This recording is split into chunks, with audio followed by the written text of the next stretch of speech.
बहुत बहुत स्वागत प्रभु जी आपका आज के सत्र में। हरे तो जो भी कृष्ण। भक्त, हरे कृष्ण, दंडवत प्रणाम। तो जो भी भक्त प्रश्न पूछना चाहते हैं आप अपना हैंड रेस कर लीजिए, आपको अवसर दिया जाएगा प्रश्न पूछने का। और जो पहले हैंड रेस करेंगे उन्हें पहले अवसर मिलेगा। तो पहला यहाँ पे हैंड रेस किया है अपूर्वा माता जी ने। माता जी आप अपना माइक ऑन करके प्रश्न पूछ सकते हैं।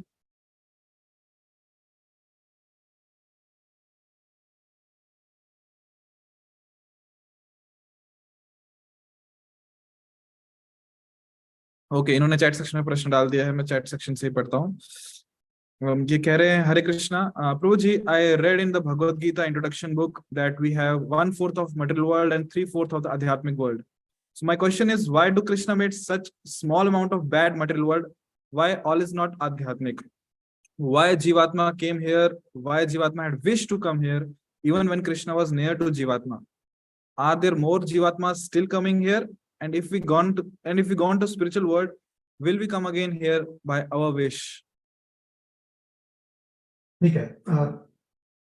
दो यहाँ पर प्रश्न के भाग हैं। एक कि भगवान ने जब सृष्टि की रचना की तो सृष्टि में दो भाग कर दिए, एक है आध्यात्मिक जगत, एक है भौतिक जगत। और हमने सुना हुआ कि आध्यात्मिक जगत ये त्रिपाद विभूति है, जिसे हम कहते हैं कि 3/4। और भौतिक जगत जो है वो एक पाद विभूति है, 1/4, 1/4 ऑफ द क्रिएशन या 3/4 ऑफ द क्रिएशन। तो ऐसा क्यों है? प्रश्न ये भी पूछा गया है कि इतना छोटा भौतिक जगत क्यों बनाया। दूसरा प्रश्न यह है कि क्या अनगिनत जीवात्माएं हैं और अभी भी कुछ जीवात्माएं जो हैं क्या इस भौतिक सृष्टि में आ रही हैं आध्यात्मिक जगत से। तो ये दो प्रश्न हैं। तो धन्यवाद दोनों प्रश्नों के लिए। पहले प्रश्न का उत्तर कि भगवान ने दो भाग क्यों बनाए हुए हैं और ये भौतिक जगत जो है इतना छोटा क्यों बनाया। सबसे पहले समझना यह है कि भगवान की सृष्टि ये अति विशाल है। ईशोपनिषद में समझाया गया है, या उसे ईशोपनिषद भी कहते हैं, उसमें बताया गया है हम सबको कि ईशावास्यमिदं सर्वम, क्षमा कीजिए, ओम पूर्णमदः पूर्णमिदं पूर्णात् पूर्णमुदच्यते पूर्णस्य पूर्णमादाय पूर्णम् एवावशिष्यते। तो यहाँ पर संकेत दिया जा रहा है कि जो भौतिक सृष्टि है वो उतनी ही पूर्ण है जितना कि भगवान पूर्ण है, उतनी विशाल है जितना कि भगवान विशाल है। अर्थात इस सृष्टि की कोई अंत नहीं है, कोई सीमा नहीं है हमारे दृष्टिकोण से। भगवान के दृष्टिकोण से जो है ये सृष्टि, जो भौतिक सृष्टि है वो संपूर्ण सृष्टि का एक भाग है। ये भगवान के दृष्टिकोण से। हमारे दृष्टिकोण से ये सृष्टि अति विशाल है, हमारे अर्थात जीवात्माओं के दृष्टि से। इसकी पूर्ति कहाँ पर होती है? इसकी पूर्ति भगवत गीता में भगवान कहते हैं, देवी एषा गुणमयी मम माया दुरत्यया। भगवान कहते हैं भौतिक सृष्टि जो इतनी शक्तिशाली है, शक्ति का एक स्वरूप भी यह होता है कि बहुत विशाल होती है शक्ति, है ना। जैसे समुद्र बहुत शक्तिशाली होता है, अर्थात इतना विशाल है कि उसको पार करना साधारण जीव के लिए थोड़ा सा मुश्किल हो जाता है। तो विशाल का अर्थ ही होता है, शक्तिशाली का अर्थ ही होता है। देवी एषा गुणमयी मम माया दुरत्यया। भगवान कहते हैं कि मेरी माया को पार करना अति कठिन है। गीता का श्लोक है ये, मामेव ये प्रपद्यन्ते मायामेतां तरन्ति ते। किंतु अगर हम भगवान का आश्रय ले लेंगे तो इस माया को पार करना अति आसान हो जाता है, क्योंकि भगवान विशाल है। एक चींटी के लिए एक सरोवर में अगर चींटी पड़ जाए तो उसे सरोवर पार करना मुश्किल हो जाता है, लेकिन कोई व्यक्ति जो है, हाथी जो है, अगर उसका आश्रय चींटी ले ले तो उस सरोवर को, उस लेक को पार कर सकता है, कर सकती है वो चींटी। तो उसी प्रकार से जीव जब भगवान का आश्रय लेता है, क्योंकि भगवान पूर्ण शक्तिशाली हैं, तो इस अति असीमित और अति शक्तिशाली भौतिक सृष्टि को पार कर सकते हैं। तो पहली बात कि भौतिक सृष्टि जो है यह छोटी नहीं है, अति विशाल है। और पूर्ति भगवान ने कर दिया है भगवत गीता में, और ईशोपनिषद में भी समझाया गया है कि भगवान की सृष्टि अपने आप में परिपूर्ण है। तो ये पहली बात होगी। दूसरी बात, सृष्टि को दो भागों में विभाजन करने का कारण भी भगवान दे रहे हैं। उसका कारण यह है कि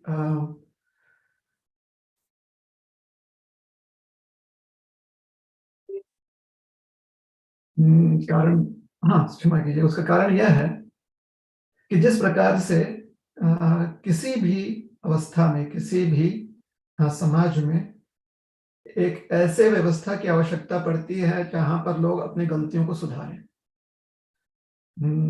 और ऐसी व्यवस्था जो है वो समाज से थोड़ा सा हटकर होती है व्यवस्था। जैसे कि उदाहरण के लिए, अगर कोई गलती करता है और बीमार हो जाता है तो उसके लिए व्यवस्था होती है कि वो रुग्णालय चले जाए, हॉस्पिटल चले जाए। तो ये हॉस्पिटल जो है वहां पर कुछ पाबंदियां होती हैं, वहां पर कुछ नियम होते हैं और उस नियमानुसार हर रोगी को व्यवहार करना पड़ता है ताकि उसमें सुधार आ जाए। और दूसरी ऐसी व्यवस्था है आपके कटघरे की या जेल की। हाँ, तो जेल में भी अगर कोई कैदी चला जाता है तो उसे वहाँ के नियमों का पालन करना पड़ता है। वो जेल या अस्पताल या रुग्णालय जो है, ये सब जो है शहर के ही हिस्से होते हैं, लेकिन शहर के किसी एक भाग में खाली होते हैं।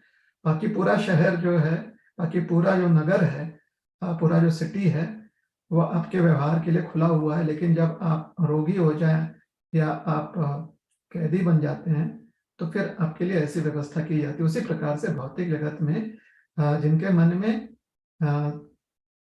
थोड़ी सी विरुद्ध भावना आ जाती है, विमुखी हो जाते हैं, तो लोग विमुखी हो जाते हैं, अर्थात सत्य से मुंह जो फेर लेते हैं, और उन्हें सुधरने का एक मौका दिया जाता है ताकि वो अपने इस रोग से या अपने इस गलती से छुटकारा पा सके। तो उसी को भौतिक जगत कहा गया। इसलिए भौतिक जगत का क्षेत्र उतना ही होगा जितना कि विमुखी लोगों की आवश्यकता है। जो उन्मुख लोग हैं, जो सत्य के साथ चल रहे हैं, जो पूर्ण सत्य होता है जिसके साथ लोग चलते हैं, उनके लिए आध्यात्मिक जगत है वो विशाल जगत है, भौतिक जगत से कहीं ज्यादा विशाल है। वहां पर ज्यादा व्यवस्था है। भाई सही बात है, वहां पर ज्यादा व्यवस्था है इसलिए क्योंकि आपको पूर्ण स्वतंत्र उद्धव वहां पर प्राप्त है, और हॉस्पिटल में या जेल में आपको सीमित स्वतंत्रता प्राप्त है। तो इसलिए उसका क्षेत्र जो है शहर का एक हिस्सा होता है, किसी भी नगर का एक हिस्सा होता है, एक भाग होता है। तो भौतिक जगत और आध्यात्मिक जगत के विभाजन के पीछे कारण यह है कि जो पूर्ण सत्य से विमुख हो जाते हैं उन्हें अपनी गलती को सुधारने का एक अवसर दिया जाता है एक विशेष स्थान में, जिसे कहते हैं भौतिक जगत। और भौतिक जगत अपने आप में अति विशाल है। उस भौतिक जगत को पार करना साधारण जीव के लिए अत्यंत कठिन होता है, किंतु जब जीव भगवान का आश्रय ले लेता है तो आराम से इस भौतिक जगत को पार कर सकता है। तो पहले प्रश्न का उत्तर हो गया। दूसरा प्रश्न यह है कि क्या अनगिनत जीव हैं और अभी भी कुछ जीवात्माएं जो हैं क्या इस भौतिक जगत में प्रविष्ट हो रहे हैं? तो गीता में भगवान कहते हैं, इच्छा द्वेष समुत्थेन द्वंद्व मोहेन भारत सर्वभूतानि सम्मोहम सर्गे यान्ति परन्तप। तो इसका अर्थ यह है कि दो कारणों से जीव जो है विमुख हो जाता है और इस भौतिक जगत में प्रविष्ट होता है। प्रथम होती है उसकी इच्छा विमुख होने की, और तत्पश्चात अगर आप किसी से विमुख होना चाहते हैं तो धीरे धीरे उस व्यक्ति और उस वस्तु के प्रति द्वेष निर्माण हो जाता है, तभी आप विमुख हो सकते हो, तभी आप अलग हो सकते हो। थोड़ी दुर्भावना जो है उत्पन्न हो जाती है। तो इच्छा द्वेष समझते हैं। तो ये सृष्टि जो है यहाँ पर यह सुविधा देती है भौतिक सृष्टि। तो हर जीव के पास स्वतंत्रता है, उस स्वाधीन है कि वो पूर्ण सत्य के साथ चले या उससे विमुख हो जाए, उसे त्याग दे। जो पूर्ण सत्य के साथ चलते हैं वो आध्यात्मिक जगत में रहते हैं, जो पूर्ण सत्य से विमुख हो जाते हैं अर्थात भगवान से विमुख हो जाते हैं, फिर उन्हें सुधरने के लिए भौतिक जगत में जन्म मृत्यु का अनुभव दिया जाता है। जन्म मृत्यु की जो चक्रव्यूह है उसकी अनुभूति दी जाती है। और जब जीव यहाँ से यहाँ पर अनुभूति प्राप्त करके समझ जाता है, अपनी गलती सुधार लेता है, तो फिर से वो आध्यात्मिक जगत में प्रविष्ट हो जाता है। उसी प्रकार से जब भी जो जीव चाहे वह अपने स्वाधीनता का, अपने स्वच्छंद जो उसकी अभिलाषा इच्छा है उसका प्रयोग करके विमुख कभी भी हो सकता है। बुद्धिमान जीव वह होता है जो हमेशा उन्मुख रहता है, ना कि विमुख। और बुद्धिमान जीव वह है जो अगर एक बार विमुख हो जाए तो फिर अपनी गलती को सुधारते हुए पुनः उन्मुख हो जाता है। इस भौतिक जगत में उन्मुख होने का या भगवान के साथ जुड़ने की जो प्रक्रिया है उसे योग कहते हैं। और कलयुग में योग की सर्वोच्च प्रणाली जो है वह है नाम स्मरण और नाम संकीर्तन। विशेष करके ये हरे कृष्ण महामंत्र का नाम स्मरण हम कर सकते हैं। हरे कृष्ण कृष्ण कृष्ण हरे हरे, हरे राम राम राम हरे हरे। नाम स्मरण करने में सत्संगति और शास्त्र अध्ययन का बहुत लाभ होता है। तो सत्संगति में रहना और शास्त्र अध्ययन करना और जो भी अनुकूल है उसे स्वीकारना, जो भी प्रतिकूल है उसे त्याग देना। इस प्रकार से नाम स्मरण करते हुए हम इस भौतिक सृष्टि से मुक्त हो सकते हैं। हरे कृष्ण।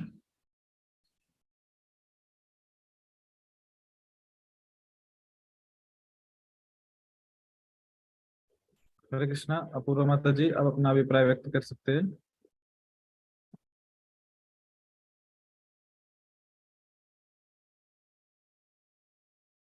ठीक है, नहीं तो आप चैट सेक्शन में भी अपना कमेंट्स लिख सकते हैं। और अगला प्रश्न जो भी भक्त पूछना चाहते हैं कृपया अपना वर्चुअल हैंड रेस कर लीजिए। किरण गोसाई प्रभु जी, आपने हैंड रेस किया था, क्या प्रश्न पूछना चाहते हैं? यदि हाँ तो आप भी माइक ऑन करके प्रश्न पूछ सकते हैं।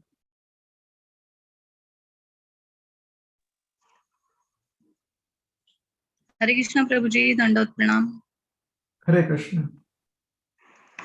प्रभू जी, आयुष्यात अचानक अशा गोष्टी घडतात, माहिती असतं आपल्याला त्या घडणार आहेत म्हणून, पण अशा घडतात की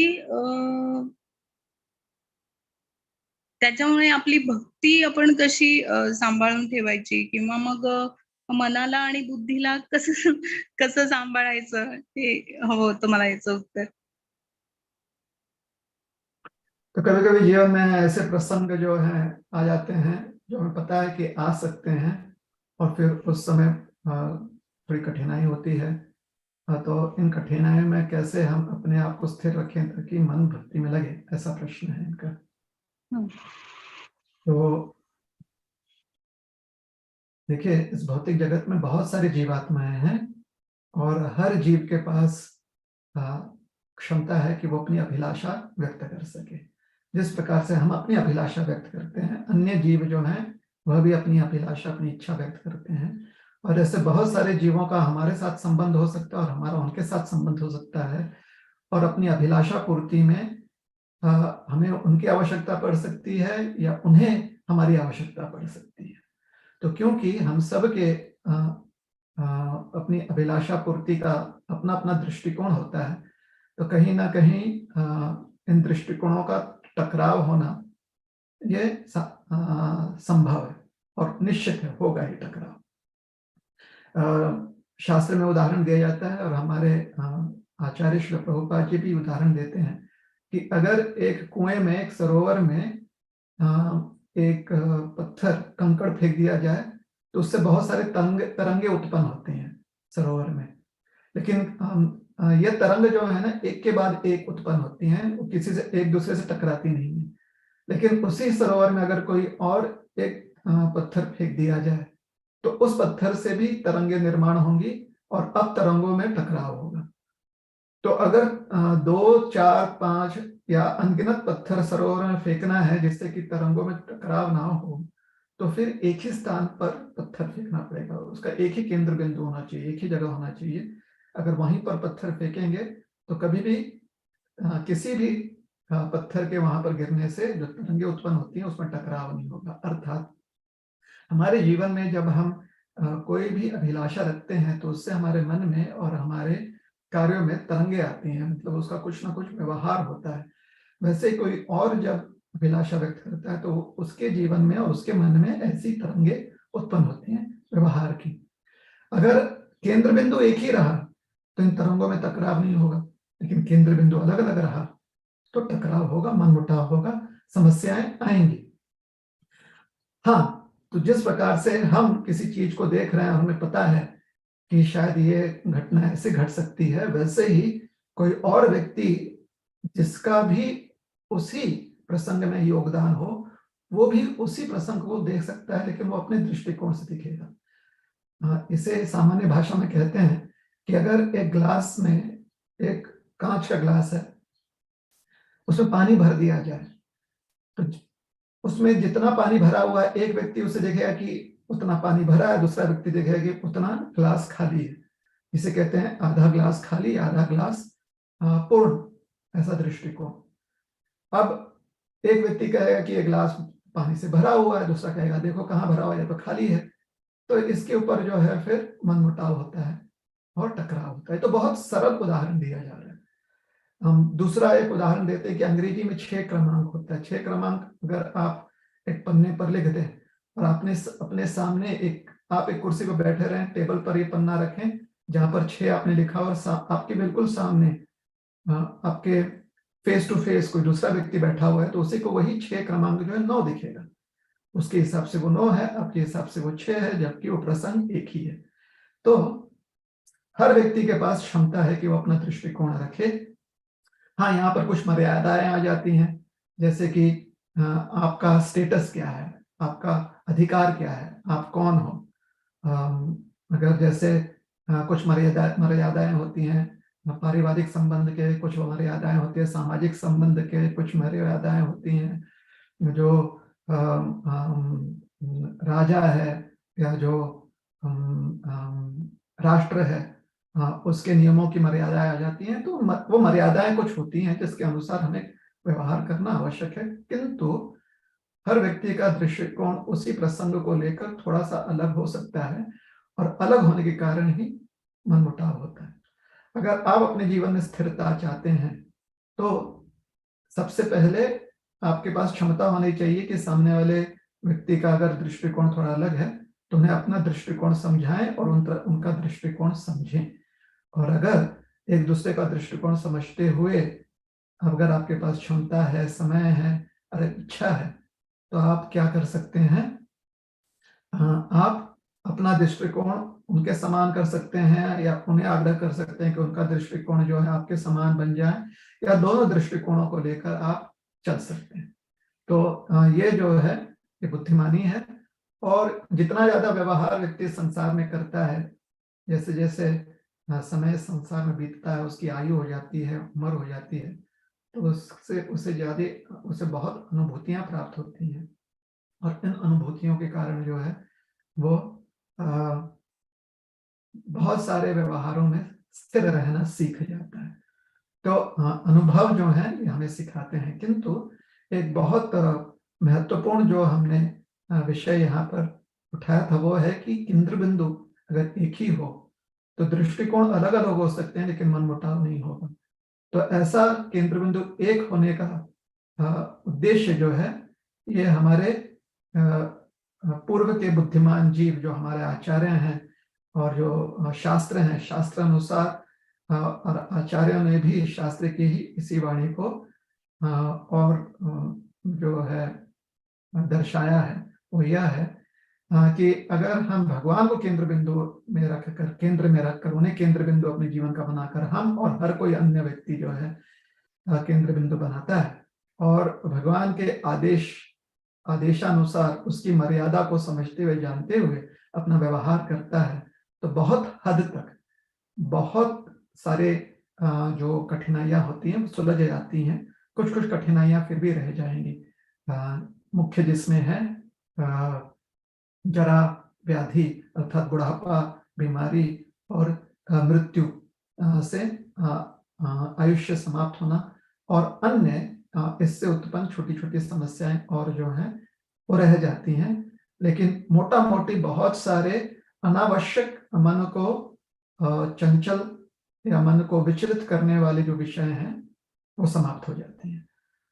तो आचार्य यह आग्रह करते हैं, साधुगण यह आग्रह करते हैं, गुरुजन आग्रह करते हैं और शास्त्र आग्रह करता है कि हम भगवान को केंद्र बिंदु, अपने जीवन के केंद्र बिंदु बनाकर रखें, भगवान को ही अपने जीवन के जितने भी मर्यादाएं हैं उसका आश्रय स्थान माने, भगवान को आश्रय मानते हुए जीवन जो है व्यतीत करें, और भगवान को आश्रय भगवान का आश्रय स्वीकारने की प्रणाली कलयुग में नाम संकीर्तन समझाई गई है, विशेष करके हरे कृष्ण महामंत्र का जाप करना और स्मरण करना। हरे कृष्ण कृष्ण कृष्ण हरे हरे, हरे राम राम राम हरे हरे। हरे कृष्ण।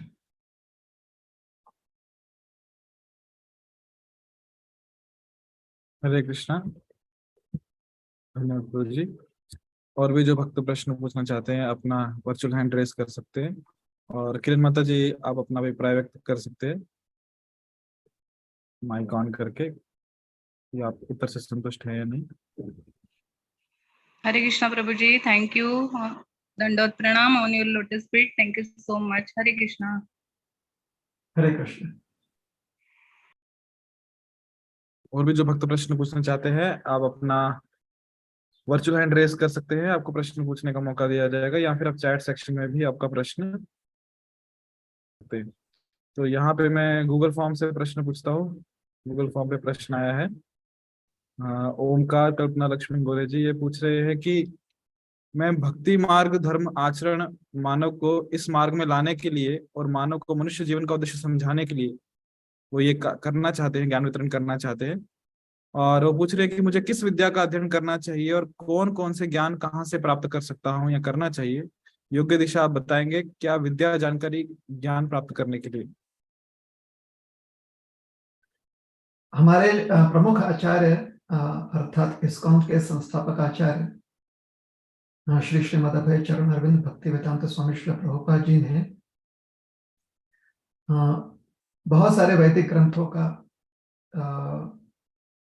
जो सामान्य भाषाएं, लोक भाषाएं, उसमें अनुवादन किया हुआ, जैसे कि इंग्लिश में, अंग्रेजी में, हिंदी में, मराठी में, तेलुगु में, तमिल में, ये सब में अनुवादित है उनके द्वारा लिखे गए ग्रंथ। और इसमें से प्रमुखतः Srimad Bhagavad Gita Yatharup, Bhagavad Gita as it is, Bhagavad Gita जैसी है तैसी, और श्रीमद् भागवतम है। श्रीमद् भगवद गीता यह कुल 18 अध्याय 700 श्लोकों का है, और श्रीमद् भागवतम में मोटा मोटी 18,000 श्लोक हैं और 12 स्कंद है, 12 भाग है। फिर ईशोपनिषद का भी अनुवाद किया गया है, भक्ति रसामृत सिंधु का भी अनुवाद किया गया है। तो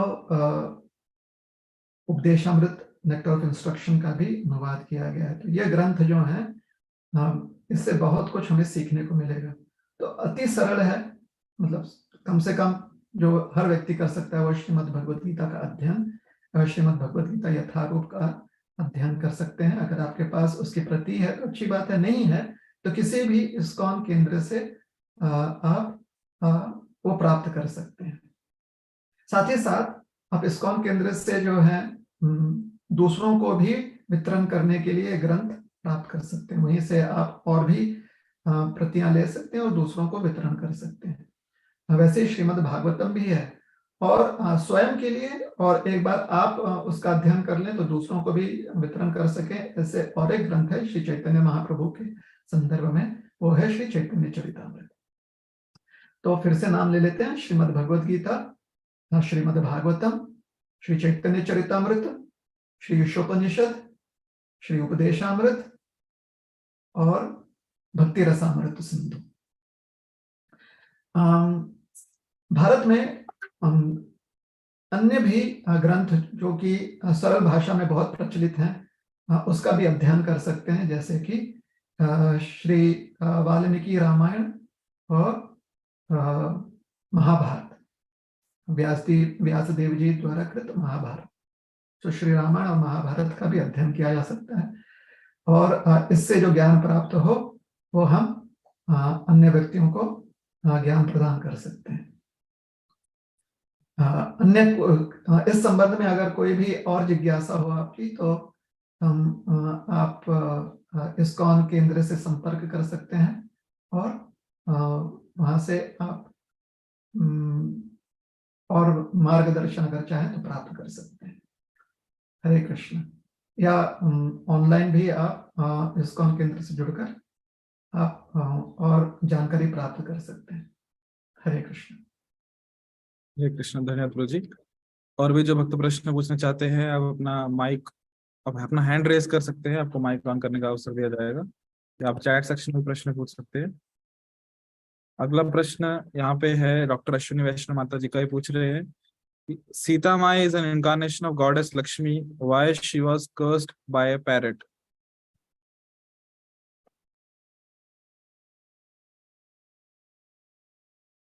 श्राप ये किसी को भी दिया जा सकता है, कर्स या श्राप।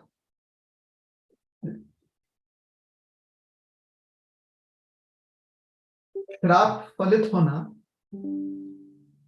तभी संभव है अगर जिसने श्राप दिया हुआ है उसमें अपनी क्षमता हो। जैसे एक सरल उदाहरण देते हैं, क्योंकि श्राप का अर्थ होता है किसी को क्षति पहुंचाना, किसी को समस्या हो जाए, ऐसे कुछ हो जाए। हम किसी से कहते हैं कि आपको हम गिरफ्तार कर रहे हैं, तो हमारे शब्दों में कोई क्षमता नहीं है। लेकिन अगर पुलिस कहती है कि आपको हम गिरफ्तार कर रहे हैं, तो फिर गिरफ्तारी हो जाएगी, क्योंकि पुलिस कह रही है, अपने अधिकार में पुलिस कह रही है। तो शब्दों का या वचनों का तभी फल प्राप्त होता है जब उन वचनों में कुछ अधिकार हो, अधिकारी व्यक्ति द्वारा, अधिकृत व्यक्ति द्वारा वो वचन प्रदान किए जाए। अच्छा, तो ये तो होगी कि गलतियों को लेकर कभी कभी ऐसा, जब अगर कोई गलती करता है तो उसे ऐसे वचन सुनने पड़ते हैं। तो श्राप भी कभी कभी ऐसे ही दिया जाता है कि कोई अधिकृत व्यक्ति होता है, अधिकृत व्यक्ति अर्थात उसके पास वो क्षमता है कि वो जो कहे वो सिद्ध हो जाए, उसका फल प्राप्त हो। तो उसे लगता है कि किसी ने गलती की हुई है, किसी ने तिरस्कार किया हुआ है, तो फिर उन्हें श्रापित कर सकता है। तो ये हो गया श्राप। अब और एक बात देख लीजिए, कभी कभी एक व्यक्ति की गलती का फल जो है कोई दूसरा अपने सर ले सकता है, ये भी संभावना है। या एक व्यक्ति को जो भी उसे शिक्षा दी गई है वो कोई और व्यक्ति उसे स्वीकार सकता है, अगर संभावनाएं हो तो। उदाहरण के लिए कि इतिहास में ऐसा देखा गया है कि किसी एक व्यक्ति की गलती को कोई दूसरा व्यक्ति अपने सर ले लेता है ताकि शिक्षा उसे हो जाए, तो उसे वो मौका देता है, उसे उस व्यक्ति को वो अवसर देना चाहता है कि वो अपनी गलती को सुधार ले, या किसी और कारण से। उदाहरण के लिए जैसे कभी कभी कुछ राष्ट्र जो हैं, जब वो अपने आप को पराधीन देखते हैं तो अपने आप को स्वतंत्र करने की जब लड़ाई करते हैं, तो उसमें कोई वरिष्ठ व्यक्ति होता है, जैसे पराधीन राष्ट्र का जो भी राजा है वो दंड अगर देना चाहता है, तो ऐसे किसी सेनानी को बचाने के लिए कोई अन्य सेनानी जो है वो सामने आ जाता है, क्योंकि वो जानता है कि दूसरे दूसरा जो सेनानी है उसका मुक्त रहना बहुत आवश्यक है। तो वो दंड अपने सर स्वीकार लेता है, तो उसके पीछे उसका त्याग होता है, एक व्यक्ति का त्याग होता है, या उसकी इच्छा होती है कि जिसको दंड दिया गया है वो मुक्त रहे। तो ऐसी भी बात हो जाती है जहां पर त्याग की भावना में या किसी को कुछ सीख प्राप्त हो, इस भावना में व्यक्ति दंड स्वीकार लेता है, तो उस व्यक्ति को फिर दंड दिया जाता है। अर्थात जो भी सरकार दंड दे, जो वचन सुनाए सरकार, उसका फल उस व्यक्ति को प्राप्त हो जाएगा। तो श्राप को फलित होने के लिए जो श्राप देने वाला है उसकी क्षमता होनी चाहिए। और दूसरी बात, कभी कभी किसी को कुछ सीख प्राप्त हो, या किसी के मुक्त रहने के लिए, किसी के भलाई में आप स्वयं त्याग करें और उस दंड को स्वीकार लें, तो ये भी संभावना है। अब ये प्रसंग जो सीता माता का प्रसंग आप कह रहे हैं, ये प्रसंग लौकिक कथा है, जहां पर सीता मैया जो है जब बचपन में मंदिर गई थी, महादेव जी के मंदिर गई थी, तो वहां पर ऐसी घटना घटी। लौकिक कथा है, श्री वाल्मीकि रामायण में इसका वर्णन नहीं है, लेकिन लौकिक कथाओं का भी सम्मान किया जाता है। लौकिक कथा का अर्थ होता है कि रामायण के ऊपर बहुत सारे महात्माओं ने अपने अपने साक्षात्कार व्यक्त किए हुए हैं, तो ऐसे ही कुछ कथाएं जो हैं वो हम उसे स्वीकार लेते हैं।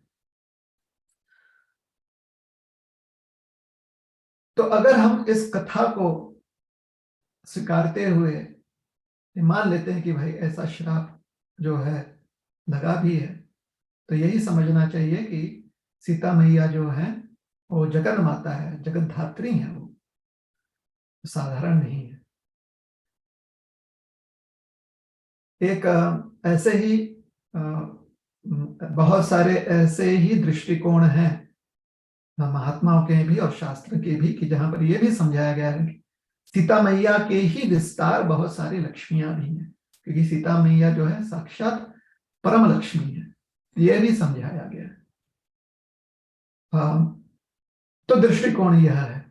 तो चाहे वो लक्ष्मी देवी हो, क्योंकि पुराणों में हम देखेंगे कि लक्ष्मी मैया अभी स्वयं भी कभी कभी अन्य जीवों के हित में कुछ शिक्षा स्वीकार लेती हैं, कुछ जो है तपस्या स्वीकारती हैं लक्ष्मी देवी भी।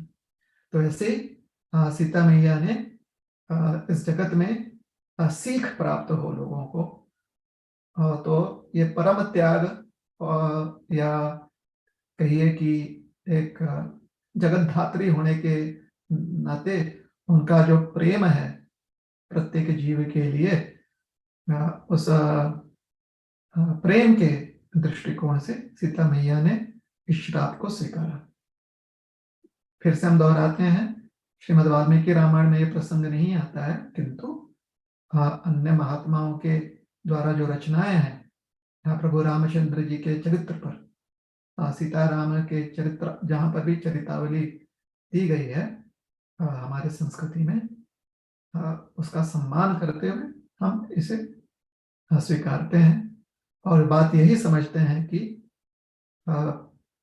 श्रेष्ठ से श्रेष्ठ व्यक्ति भी अन्य लोगों के कल्याण में तपस्या स्वीकार लेता है। हरे कृष्ण।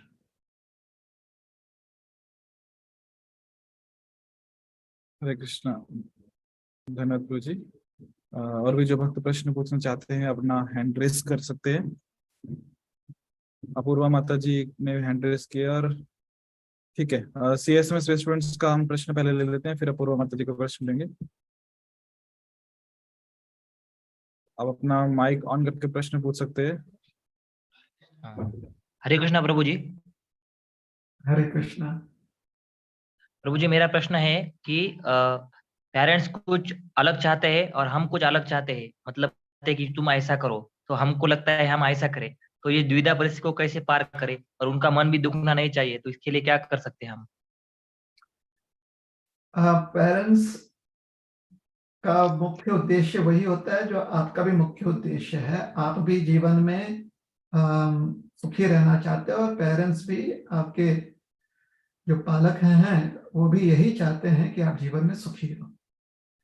वह अपने अनुभव से समझा रहे हैं कि किन प्रसंगों में आप सुखी रह सकते हो, और आप अपने अनुभव से समझ रहे हो कि किन प्रसंगों में सुखी रहना चाहिए। तो हर किसी का अनुभव जो है उससे लाभ मिलता है। विशेष करके जो हमारे पेरेंट्स होते हैं वो हमारे बहुत बड़े हितैषी होते हैं, हमेशा हमारा हित ही चाहते हैं। तो पेरेंट्स का आशीर्वाद समझते हुए हमें उनके अनुभवों को समझने का प्रयास करना चाहिए। और अगर हमारे पास कुछ ज्यादा अनुभूति है या अलग दृष्टिकोण है, तो मधुर वचनों द्वारा उन्हें समझाने का प्रयास करना चाहिए, या ऐसा कोई कार्य नहीं करना चाहिए जिससे कि पेरेंट्स के मन को ठेस पहुंचे। तो अगर कोई काम आप ऐसा भी करना चाहते हो जो पेरेंट्स को पता ना चले, जैसे कि उदाहरण के लिए आप थोड़ी बताने वाले हो कि आपने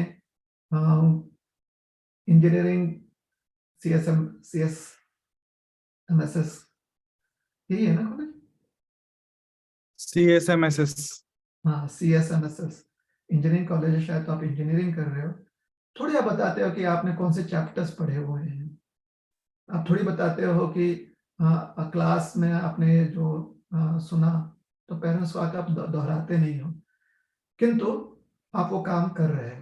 और पेरेंट्स जो है बस इतना ही संतुष्ट है जानकर कि आप जहां पर हो वहां पर अपना अध्ययन कर रहे हो। तो पेरेंट्स के पास अगर कभी समाचार ये पहुंचता है कि आप अध्ययन कर छोड़कर कुछ और कर रहे हो, जिससे उन्हें लगता है कि आपका समय व्यर्थ जा रहा है, तो फिर उन्हें चिंता होती है। तो ध्यान यह दीजिए कि अगर कोई काम यह कर रहे हो जो जिसका विस्तार पूर्वक जानकारी पेरेंट्स के पास नहीं है, तो इसमें कोई गलती नहीं। जैसे हमने उदाहरण दिया ना कि आपको रोज थोड़ी पेरेंट्स को बताना है कि आपने कितने बजे खाना खाया, कितने बजे आप सोए, कितना आपने पानी पिया, ये सब विस्तार डिटेल्स बताने की जरूरत नहीं है, क्योंकि उनकी श्रद्धा है आप में कि इतना आप समझदार हो। उसी प्रकार से पेरेंट्स की यह भी श्रद्धा है कि आप ऐसा कोई कार्य नहीं करोगे जिससे कि उन्हें लगे कि आपका समय व्यर्थ जा रहा है या गलत दिशा में जा रहा है। तो इस बात का ध्यान रखें कि आप ना कोई ऐसा कार्य करें जिससे कि आपका समय व्यर्थ जाए, आपका समय वेस्ट हो, टाइम वेस्ट हो, या आप कोई गलत दिशा में चले जाएं, इसका आप ध्यान रखें। ऐसा करना ही नहीं चाहिए। और साथ ही साथ यह भी ध्यान रखना चाहिए कि गलती से भी पेरेंट्स के पास ऐसा कोई समाचार नहीं जाना चाहिए जिससे कि उन्हें लगे कि आपका समय जो है व्यर्थ जा रहा है या आप गलत मार्ग पर जा रहे हैं। इसका अगर हर बच्चा ध्यान रखेगा तो पेरेंट्स जो हैं वो हमेशा से निश्चिंत रहेंगे। उनका आशीर्वाद तो हमेशा से अपने बच्चों के साथ रहता ही है। सारे पेरेंट्स का आशीर्वाद अपने बच्चों के साथ रहता है। तो अपनी बात समझाने का प्रयास करें। जिस प्रकार से डिटेल में हर चीज नहीं समझाते हैं, लेकिन ध्यान ये रखते हैं कि टाइम वेस्ट ना हो, गलती ना हो, और जो आपका कर्म है, जो आपके कर्म का अधिकार दिया गया है, वो आप उसे पूरा कर रहे हो, इसका ध्यान रखें। और थोड़ा सा ध्यान यह भी रखें कि पेरेंट्स के पास कोई ऐसी समाचार नहीं पहुंचनी चाहिए जिससे कि उनका मन विचलित हो जाए, दुखी हो जाए, खिन्न हो जाए, चिंतित हो जाए। बहुत आसान है ये करना, आप समझदार हो, आप जानते हो कैसा करना है, ठीक है। इसलिए हम अगर कभी भी जाने अनजाने में कोई गलती हो गई है तो आगे से गलतियां ना करें। और जाने अनजाने में अगर समय आपका व्यर्थ जा रहा है तो समय जो है उसका योग्य प्रयोग करें। अगर आप योग्य समय का प्रयोग कर रहे हो, अपना कर्म अच्छा से कर रहे हो और उसका फल भी हो रहा है, दिखाई पड़ रहा है, और उसके बाद पेरेंट्स को ये भी पता चलता है कि साथ ही साथ आप अपने धर्म का भी निर्वाह कर रहे हो, है ना। जो आपका धर्म है, आपका परिवार का एक धर्म होगा, एक संस्कृति होगी, एक धर्म होगा, आप जो है उसका पालन कर रहे हो, तो आपको बहुत सारा आशीर्वाद देंगे। कभी कभी लोगों को, बच्चों के ये भी प्रश्न होता है कि पेरेंट्स को जब से पता चला है कि हम भगवान का नाम जप कर रहे हैं तो उन्हें लग रहा है कि टाइम वेस्ट कर रहे हैं। तो ऐसी बात नहीं है। अगर वो देख रहे हैं कि आप अपना समय का सदुपयोग कर रहे हो, तो कैसे पता चलेगा? जब उसका फल दिखाई पड़ता है कि आप नियम से पढ़ाई कर रहे हो, नियम से आप अपनी क्लासेस अटेंड कर रहे हो, किसी भी सूत्र से कहीं से भी उन्हें ये समाचार नहीं मिल रहा है कि आपने कोई ऐसा काम किया है जिससे कि आपका समय व्यर्थ जा रहा है। हर सूत्र से यही समाचार मिल रहा है कि बच्चा अपना काम अच्छे से कर रहा है। तो जब उन्हें पता चलता है कि आप भगवान का नाम स्मरण भी कर रहे हो समय निकाल कर, तो बहुत आशीर्वाद देते हैं पेरेंट्स। अक्सर पेरेंट्स जो है बहुत आशीर्वाद देते हैं। ठीक है, हरे कृष्ण।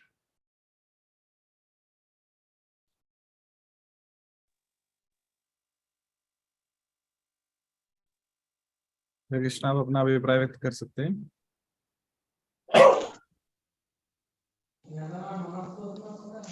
धन्यवाद प्रभु जी। हरे कृष्णा। तो और भी जो भक्त प्रश्न पूछना चाहते हैं, आप अपना आप अपना हैंड रेज कर सकते हैं, आपको प्रश्न पूछने का अवसर दिया जाएगा। सो यहाँ पे ब्रज महिमा माता जी ने प्रश्न हाथ उठाया है, तो उनका प्रश्न लेने से पहले चैट सेक्शन में प्रश्न आया है पूर्व माता जी का, वो ले लेते हैं। ये पूछ रहे हैं, Prabhu ji, what is more important in spiritual practice? Thinking of Krishna and doing karma while aiming toward Krishna, chanting, puja, vrat etcetera? Still both are important, what is more important? दो चीजों की आवश्यकता हमेशा होती है। एक, अपना कर्म करें, और दूसरे, अपना व्यवहार और अपना मन साफ रखें, निर्मल रखें। क्योंकि कर्म करते हुए कभी कभी मन में कुछ ना कुछ भावनाएं आ सकती हैं जिससे कि मन विचलित हो जाए, या कर्म करते हुए शरीर कुछ ऐसे अवस्था में हो सकता है जहां पर कीटाणुग्रस्त हो जाए, जिससे कि शरीर जो है निर्बल हो सकता है या बीमार हो सकता है। तो इसलिए दो चीजों की बहुत आवश्यकता होती है, कर्म करना और साथ ही साथ मन और शरीर को स्वच्छ रखना, मन और शरीर को स्वस्थ रखना। तो कार्य करना यह हमारा धर्म है। कर्म करना, जो भी हमने स्वीकारा हुआ है अपने जीवन में, जो भी उपाधि स्वीकारी है, विद्यार्थी है तो विद्या अर्जन करना हमारा कर्म है, शरणार्थी है तो शरण लेना हमारा कर्म है, या फिर कहीं पर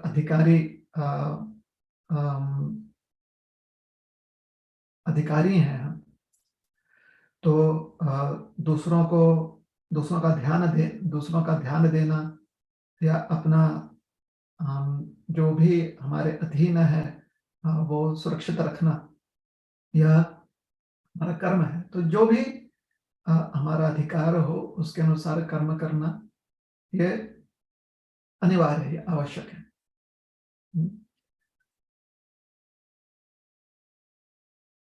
तो कर्म कौशल्य होना बहुत आवश्यक है। गीता में भी भगवान कहते हैं कर्म कौशल्य। साथ ही साथ शरीर और मन जब भी कर्म करते हैं तो इस पर प्रभाव पड़ता है। तो शरीर और मन को स्वस्थ रखना, निर्मल रखना अत्यंत आवश्यक है। और शरीर और मन को स्वस्थ रखना, निर्मल रखने के लिए कुछ बाह्य कार्य हैं और कुछ अंतरंगा कार्य हैं। बाह्य कार्य होता है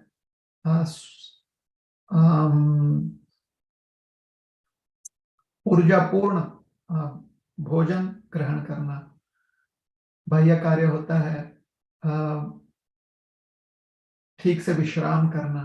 ये सब बाह्य कार्य, शारीरिक कार्य। कुछ अंतरंगा कार्य होते हैं, वो होते हैं नाम स्मरण करना, नाम चिंतन करना, हमेशा ये ध्यान में रखना कि अंततो गत्वा हम आत्मा हैं और हमने शरीर धारण किया हुआ है, और अभी जिस शरीर में हम यात्रा कर रहे हैं उस यात्रा का लक्ष्य है मोक्ष या मुक्ति, जन्म मृत्यु के चक्र से मुक्ति। और मोक्ष की परिपूर्ण परिभाषा क्या है? मुक्तिर हित्वा अन्यथा रूपम स्वरूपेण व्यवस्थित। परिपूर्ण परिभाषा यह है मुक्ति की, मोक्ष की, कि हम अपने स्वरूप में अर्थात भगवान के नित्य सेवक के रूप में स्थित हो जाए। तो यह हमारा लक्ष्य है। तो मन को स्वस्थ रखने के लिए, मन को निर्मल रखने के लिए नाम स्मरण, नाम चिंतन करना इसलिए आवश्यक है। साधना के रूप में कुछ समय, हम हर दिन का कुछ समय काल जो है साधना रूप में हम नाम स्मरण के लिए देते हैं, ताकि मन जो है नित्य इस सोच में, इस समझ में रहे। जैसे कि बचपन में सिखाया जाता है कि बच्चे को, देखो आप जो हो लड़का हो या आप जो हो लड़की हो, ऐसे समझाया जाता है, या आप जो हो मानव हो, मनुष्य हो, ये बच्चे को समझाया जाता है। तो धीरे धीरे बच्चा समझता है। अगर कोई काम करता है तो उसे, जो कि योग्य नहीं, तो समझाया जाता है कि देखो तुम लड़की हो, तुम्हें ऐसा काम नहीं करना चाहिए, तुम लड़के हो, ऐसा काम नहीं करना चाहिए, तुम मानव हो, ऐसा काम नहीं करना चाहिए, मानव को ऐसा काम करना चाहिए, लड़की को ऐसा काम करना चाहिए, लड़के को ऐसा काम करना चाहिए। बात समझाई जाती है। अब वो बात इतनी समझाई जाती है कि आज हमें सोचना नहीं पड़ता है। अब हम अनायास, नेचुरली ही अपने आप को ह्यूमन बीइंग समझते हैं, वैसे ही काम करते हैं। उसके लिए अलग समय नहीं निकालना पड़ता है। अपने आप को हम नेचुरली ही मेल जेंडर के या फीमेल जेंडर के समझते हैं और वैसे ही काम करते हैं, है ना। पुल्लिंग समझते हैं या स्त्रीलिंग समझकर वैसे ही काम करते हैं। नेचुरली करता है व्यक्ति, स्वाभाविक करता है व्यक्ति। तो उसकी साधना बचपन में हो गई थी, इसलिए जब बड़ा हो जाता है व्यक्ति तो स्वाभाविक वह कार्य करता है। उसी प्रकार से जब हम नाम स्मरण, नाम चिंतन करते हैं और समझ जाते हैं कि हम भगवान के नित्य दास हैं, ये साधना रूप में करते हैं, तो जब बचपना जो है प्रौढ़ अवस्था में बदल जाता है। आध्यात्मिक जीवन का जो बचपन है वो जो प्रौढ़ अवस्था में बदल जाता है, जब हम अडल्ट हो जाते हैं आध्यात्मिक जीवन में, आध्यात्मिक दृष्टिकोण से, स्पिरिचुअल एग्जिस्टेंस में जब हम मैच्योर हो जाते हैं, तो परिपक्व अवस्था में स्वाभाविक हो जाता है कि हम अपने आप को भगवान का नित्य दास समझें और समझने लगते हैं। और उस समय स्वाभाविकतः हर कार्य जो है हम उसी स्वरूप में करते हैं। तो जब तक हम साधक हैं, साधना के रूप में कुछ समय निकालना पड़ेगा मन के स्वच्छता के लिए, मन के स्वास्थ्य के लिए। साधना के रूप में कुछ समय निकालना पड़ेगा योग्य भोजन ग्रहण करने के लिए, योग्य रूप से विश्राम करने के लिए, स्नान इत्यादि करने के लिए, ताकि हम शरीर को स्वस्थ और निर्मल रख सकें। और ऐसे स्वस्थ मन और स्वस्थ शरीर, निर्मल शरीर और निर्मल मन से जो भी हम कार्य करते हैं वो उत्साहपूर्वक हम कार्य कर पाएंगे और पूरी शक्ति लगाकर हम कार्य कर पाएंगे। और अगर हमारा मन और शरीर जो है थक जाता है या प्रदूषित हो जाता है, तो हमारे कार्य जो हैं वो कार्य क्षमता कम हो जाती है और कार्य सिद्ध होने में ज्यादा समय लग सकता है, या कार्य सिद्ध ना भी हो ऐसी व्यवस्था हो जाती है, क्योंकि हम थक जाते हैं या फिर हम डिस्ट्रैक्टेड हो जाते हैं। ठीक है, हरे कृष्ण।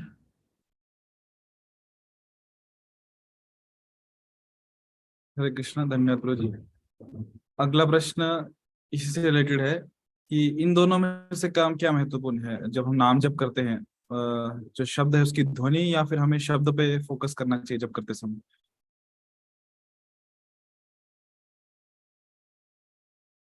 नाम स्मरण में ध्यान बहुत आवश्यक है कि नाम स्मरण कर रहे हैं तो नाम का उच्चारण होना चाहिए। नाम का उच्चारण किन किन साधनों द्वारा होता है किसी भी मानव से? एक उच्चारण होता है जिह्वा से और एक उच्चारण होता है मन से। मन से उच्चारण करना थोड़ा कठिन होता है, जिह्वा से उच्चारण करना और ध्यान देना, मन का उच्चारण पर ध्यान देना और जिह्वा के उच्चारण पर ध्यान देना, इसमें अंतर यह है कि जिह्वा के उच्चारण पर ध्यान देना एक साधक के लिए आसान होता है, और जैसे जैसे साधक थोड़ा सिद्ध होता है, थोड़ा सा मैच्योर होता है, जैसे जैसे साधक जो है थोड़ा सा प्रगति करता है अपनी साधना में, तो मन के उच्चारण पर ध्यान देना आसान होने लगता है। किंतु फिर भी उस अवस्था में भी जिह्वा से जो ध्वनि प्रकट होती है उस पर उच्चारण करना ज्यादा आसान होता है। तो साधक के लिए जिह्वा से उच्चारण किया हुआ जो ध्वनि है उस पर ध्यान करना योग्य माना गया है, और जैसे जैसे आप थोड़ा सिद्ध होते जाएंगे, थोड़ा प्रगति करते जाएंगे, तो मन के उच्चारण पर भी ध्यान देना आप कर सकते हैं। ठीक है, हरे कृष्ण। हरे कृष्णा, धन्यवाद प्रभु जी। पूर्वा माता जी, आप अपना अभिप्राय व्यक्त कर सकते हैं चैट सेक्शन में, और जो भी वक्त और प्रश्न पूछना चाहते हैं वो अपना हैंड रेस कर सकते हैं, आपको अवसर दिया जाएगा माइक ऑन करके प्रश्न पूछने का। तो यहाँ पे हैंड रेस किया है माता जी ने। माता जी, आप माइक ऑन करके प्रश्न पूछ सकते हो। हरे कृष्ण प्रभु जी, दंडवत प्रणाम। हरे कृष्ण। प्रभु जी, मेरा ये क्वेश्चन है कि कोई भक्तों के जीवन में कोई बार बार कठिनाई लाता है, तो उनके प्रति हमें कैसा व्यवहार करना चाहिए?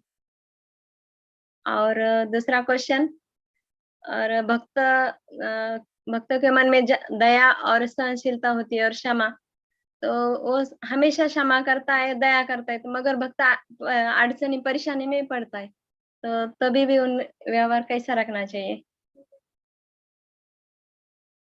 हरे कृष्णा कृष्ण कृष्ण हरे हरे, हरे राम राम राम हरे हरे।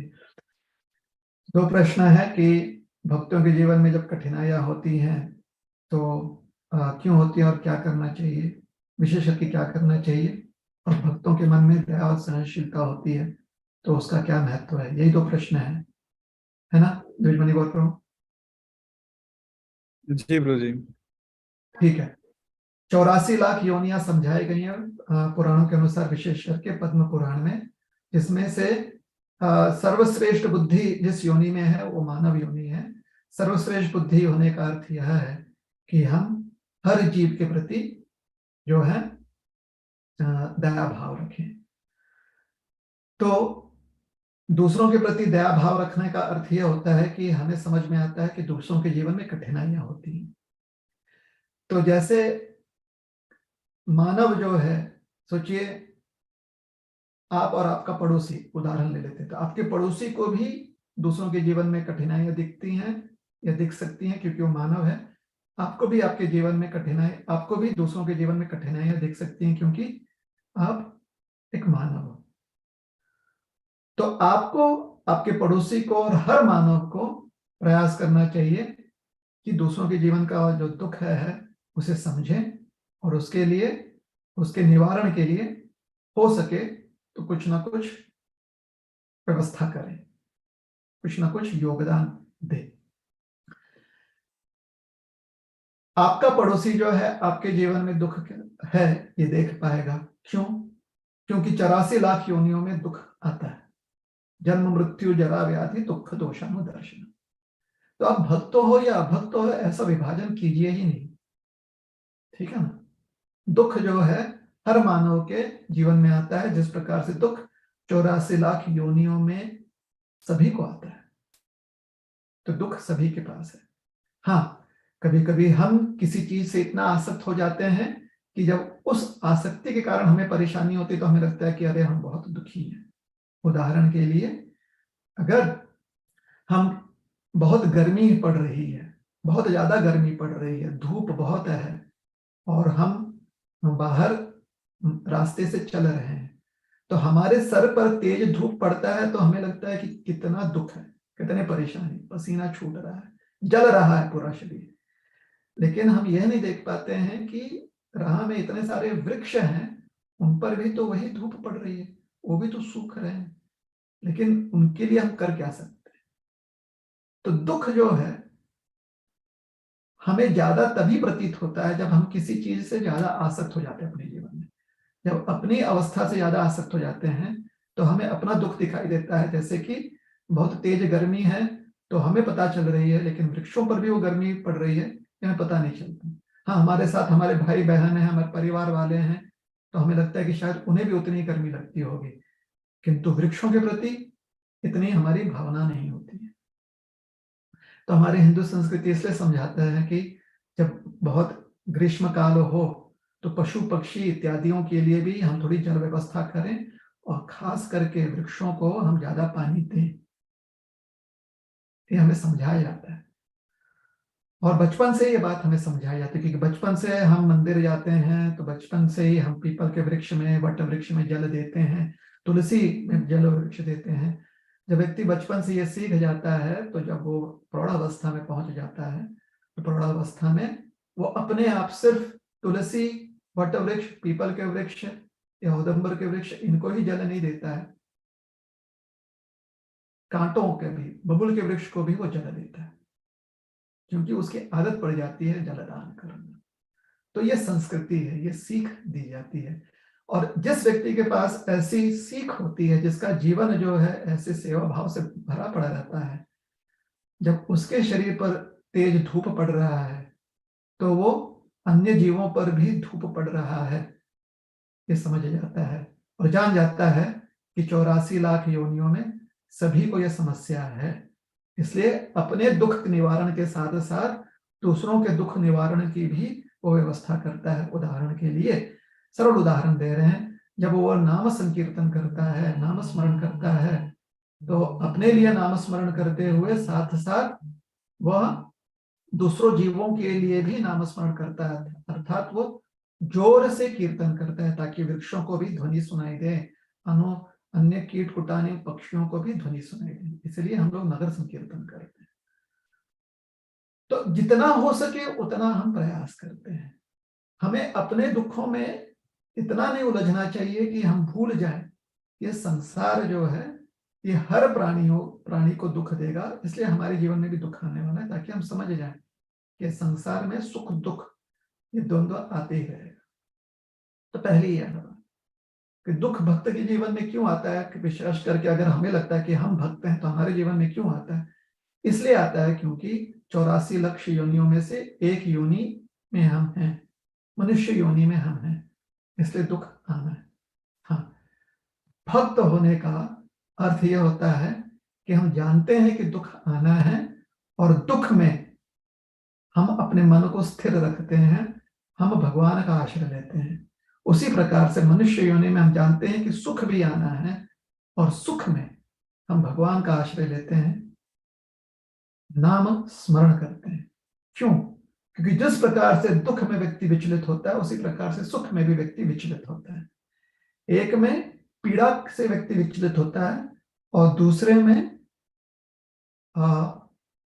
सुख का या आनंद के अनुभूति से व्यक्ति का मन जो है विक्षेपित हो जाता है या मन जो है भटक जाता है।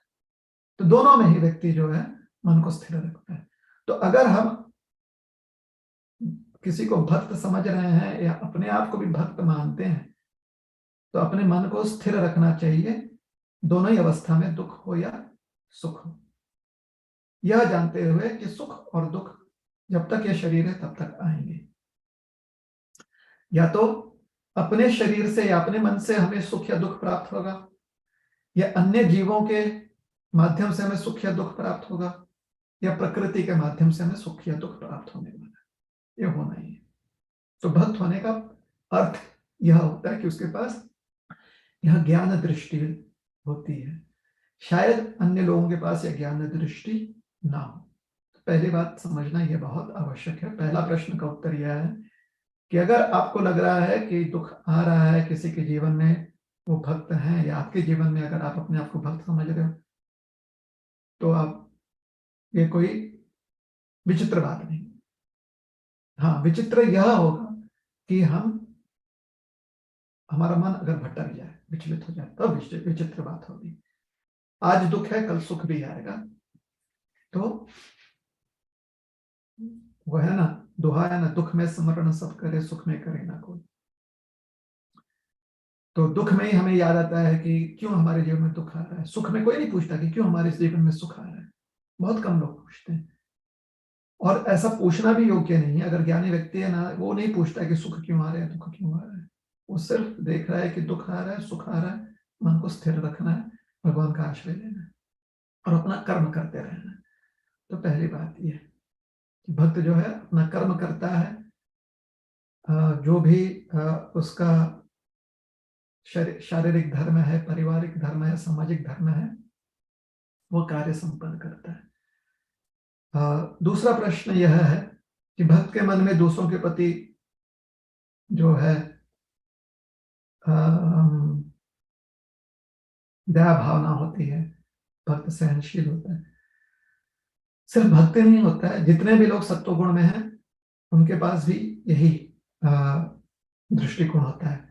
यहाँ तक कि राजसिक गुण में भी व्यक्ति जो है अपने लाभ के लिए दृष्टिकोण रख सकता है कि दूसरों के प्रति दया भाव हो या अपने जीवन में सहनशील हो जाए, क्योंकि उसे पता है कि इससे उसे लाभ मिलेगा। तो अगर हम अपने आप को सत्व में रखना चाहते हैं तो दया भावना या सहनशीलता होना ये स्वाभाविक है, ये सत्व गुण का लक्षण है। या अगर इसमें हम अपना लाभ देख रहे हैं तो राजसिक गुण का लक्षण है। तो भक्त क्योंकि भजन करते रहता भगवान का, अपने आप भक्त के जीवन में सत्व गुण होता है, इसलिए भक्त के स्वभाव में हम दया भावना देखते हैं, सहनशीलता देखते हैं। हरे कृष्ण।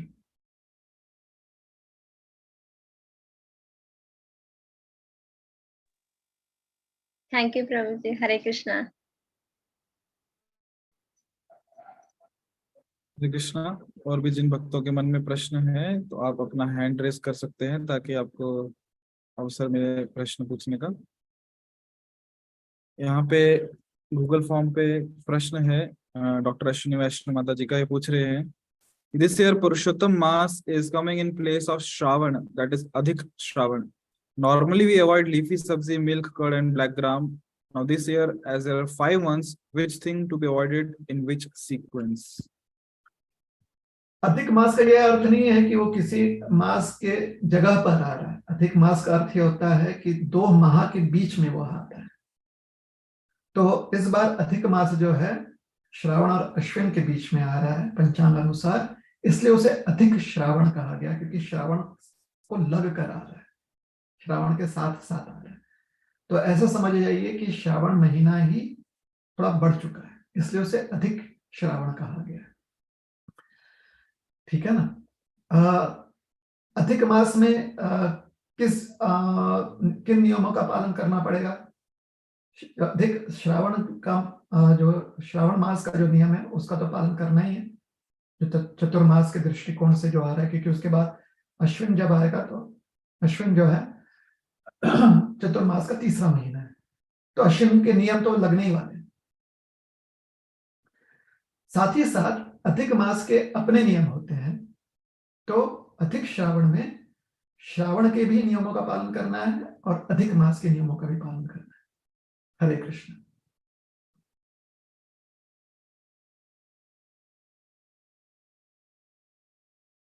धन्यवाद प्रभु जी। और भी जो भक्त प्रश्न पूछना चाहते हैं कृपया अपना हैंड रेस कर लीजिए, या आप चैट सेक्शन में भी प्रश्न भेज सकते हैं। अगला प्रश्न यहाँ पे अपूर्वा माता जी का है। वो पूछ रहे हैं कि व्हाट इज नियत कर्म, हाउ टू चूज योर नियत कर्म। आई रेड इन भगवद गीता श्लोक that you should choose your niyat karma as your mental interest and world. How this work? क्योंकि गीता का उन्होंने रेफरेंस दिया हुआ है तो अच्छा होगा कि गीता का रेफरेंस हम अभी पढ़ सके। तो अगर वो रेफरेंस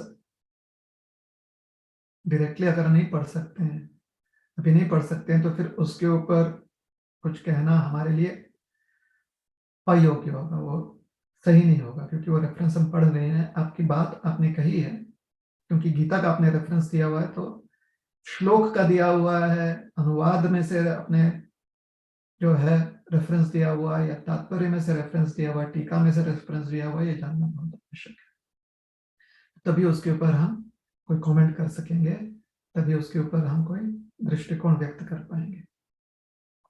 नियत कर्म का अर्थ होता है कि अगर आपने, और जिस समाज में आप हैं या परिवार में आप हैं, उनके सहमति से आपने कुछ स्वीकारा है, आपने कहा है कि हम ऐसा कार्य करना चाहते हैं। जैसे कि उदाहरण के लिए फिर से कहते हैं कि आप कहते हैं कि आप विद्यार्थी हो, या आप कहते हो कि आप विवाहित व्यक्ति हो, या अगर आप कहते हो कि आप इंजीनियर हो, तो फिर आपके कर्म जो है उस उपाधि के अनुसार करने, आपको करना योग्य होगा। क्यों? क्योंकि आपने ये अपने लिए निर्धारित किया हुआ है, और इसमें परिवार का, समाज का, या जो भी ऐसे व्यवस्थाएं हैं जो आपके आपके जो अभिलाषा या अवस्था है उससे संबंधित जितनी भी व्यवस्थाएं हैं, उनके सहमति से आप वो अवस्था स्वीकार रहे हो, तो फिर वो आपका नियत कर्म हो जाता है। जैसे भगवान गीता में अर्जुन को समझाते हैं कि उसका नियत कर्म है कि एक क्षत्रिय होते हुए अभी वो रणभूमि में धर्म युद्ध में स्थित है, तो उसका नियत कर्म है कि इस धर्म युद्ध में भाग ले, ना कि संन्यास ग्रहण करे। हाँ, संन्यास ग्रहण करने का उसका समय बाद में आ सकता है, अगर ऐसी व्यवस्था ना हो तो बाद में आ सकता है। तो समाज की व्यवस्था जो है, या समाज ने जो कुछ उसे अर्जुन जी को जो कुछ सुविधाएं दी थी, उसकी अपेक्षा समाज करता है, तो अर्जुन जी का कर्तव्य बन जाता है कि वो अपना धर्म निभाएं, क्षात्र धर्म है निभाएं, तो उनका वो नियत कर्म हो जाता है। नियत कर्म सिर्फ भौतिक दृष्टिकोण से नहीं होता है, नियत कर्म का संबंध आध्यात्मिक दृष्टिकोण से भी होता है। अर्थात भगवान जैसे अर्जुन से कहते हैं, तस्मात् सर्वेषु कालेषु माम अनुस्मर युद्ध च, अर्थात मेरा स्मरण करते हुए या मुझे स्मरण में रखते हुए अर्जुन युद्ध कर। अर्थात ये जानो कि अंततोगत्वा जो है, आप और हर व्यक्ति, हर जीव इस संसार का मेरा अंश है, उनका मेरे साथ संबंध है। और जो शरीर के साथ विच्छेद हो गया, संबंध विच्छेद, उसके अनुसार आज कोई इस पक्ष में है और कोई पर पक्ष में। तो नियत कर्म के दृष्टिकोण में ये भी समझ बहुत आवश्यक है कि हम भगवान के नित्य दास हैं। तो भगवान के नित्य दास होते हुए जो भी उपाधि हमने स्वीकारी हुई है समाज में, अपने जीवन में या परिवार में या किसी राष्ट्र के अधीन, तो उस उपाधि के जो भी हमारे कर्तव्य हैं उसका पालन करना चाहिए, क्योंकि उसकी सुविधाएं हम स्वीकार रहे हैं। Because we have accepted the rights और the privileges of a certain situation, therefore it is important that we perform our duties and responsibilities too. ठीक है, गीता का जो भी आपने रेफरेंस दिया हुआ है ना, भगवत गीता का जो रेफरेंस दिया हुआ है, अगर हम साक्षात यहाँ पर अभी उसको देख पाते, पढ़ पाते, तो फिर उसके ऊपर कमेंट करना योग्य होता है। इसलिए उस पर हम कमेंट नहीं कर रहे, जेनेरिक हमने नियत कर्म पे कमेंट किया हुआ है। हरे कृष्ण।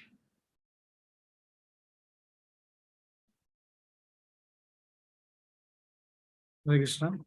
धन्यवाद गुरु जी। और भी जो भक्त प्रश्न पूछना चाहते हैं कृपया अपना वर्चुअल हैंड रेज कर लीजिए। अगला प्रश्न यहाँ पे है,